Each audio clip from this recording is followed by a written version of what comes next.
आपके बगैर ये बच्चा कितने दिन आपके बगैर रहा है? दूध पीने वाला बच्चा ज़ाहिर है माँ का दूध पीता है, तो कितनी देर आपसे दूर रहा है?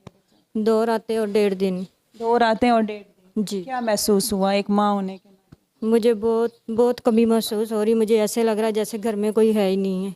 और दूध पिलाने वाली माँओं को तो वैसे ही खिंच पड़ती है ना जब बच्चे को भूख लगे। जी।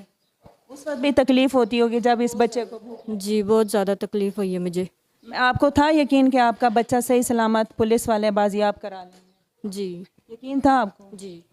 अस्सलाम वालेकुम। वालेकुम सलाम। मेरे भाई ये बताइएगा, जब बच्चा अगवा हुआ है, आपकी बेगम ने जब आपसे रब्ता किया, आप लेट आए, आपका सबसे पहले क्या आपने काम किया? पुलिस वालों को 15 पे कॉल की, कितनी देर तक पुलिस पहुंच गई?